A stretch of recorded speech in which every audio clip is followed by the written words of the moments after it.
Actress அபிநயாவுக்கு கூடிய சீக்கிரமாகவே marriage ஆக போகுது அப்படின்ற விஷயம் எல்லாருக்கும் தெரியும்.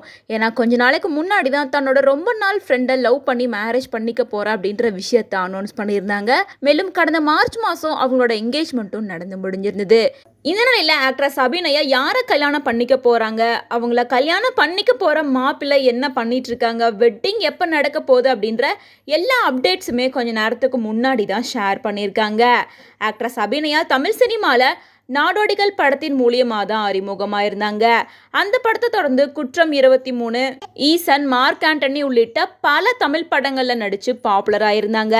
வாய் பேச முடியல அப்படின்னாலும் இவங்களோட நடிப்புக்கு அப்படின்னு தனி ரசிகர்கள் இன்னைக்கு வரைக்கும் இருந்துட்டு தான் இருக்காங்க. இந்நிலையில ரீசன்ட் டைமாவே அபிநயாவுக்கும் விஷாலுக்கும் காதல் இருக்கு அப்படின்னும் அவங்க 2 பேரும் தான் மேரேஜ் பண்ணிக்க போறாங்க அப்படின்ற மாதிரி விஷயம் எல்லாமே சோசியல் மீடியால வைரல் ஆயிட்டு இருந்துச்சு. இதை பத்தி ரீசெண்டா கொடுத்த இன்டர்வியூல அபிநயா என்ன சொல்லியிருந்தாங்கன்னா, நான் 15 இயர்ஸாக ஒருத்தரை லவ் பண்ணுறேன். ஸ்கூல் டைம்லேருந்து லவ் பண்ணுறேன். என்னோட பெஸ்ட் ஃப்ரெண்ட் தான் அவங்க. எனக்கும் அவங்களுக்கும் கூடிய சீக்கிரமாகவே மேரேஜ் ஆக போகுது அப்படின்ற மாதிரியெல்லாம் கூட சொல்லியிருந்தாங்க. அவங்க சொன்ன மாதிரியே கடந்த மாதம் மார்ச் 9 அவங்களுக்கும் அவங்களோட ரொம்ப நாள் பாய் ஃப்ரெண்டுக்கும் என்கேஜ்மெண்ட் நடந்து முடிஞ்சிருந்தது. என்கேஜ்மெண்ட் முடிஞ்ச கையோட தன்னோட ஃபியூச்சர் ஹஸ்பண்ட் கூட கையை பிடிச்சிட்டு இருக்க மாதிரியான பிக்சரை கூட ஷேர் பண்ணி கன்ஃபார்ம் பண்ணியிருந்தாங்க.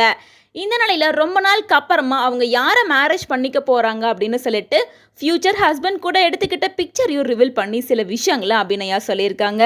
அதாவது மார்ச் 9 எங்கள் 2 பேர்த்துக்கும் என்கேஜ்மெண்ட் ரொம்ப சிம்பிளாக நடந்து முடிஞ்சிருச்சு. கூடி சீக்கிரமாகவே வெட்டிங் டேட்டையும் அனௌன்ஸ் பண்ணுறேன் அப்படின்ற மாதிரி சொல்லியிருக்காங்க.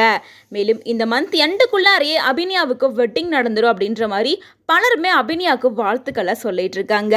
இந்த நிலையில அபிநயா அவங்களோட ரொம்ப நாள் பாய் ஃப்ரெண்டை தான் மேரேஜ் பண்ணிக்க போறாங்க. அவரோட நேம் சனிவர்மா கார்த்திக். கிட்டத்தட்ட அவர் பல பிசினஸ் பண்ணிட்டு இருக்காரு அப்படின்னே சொல்லலாம்.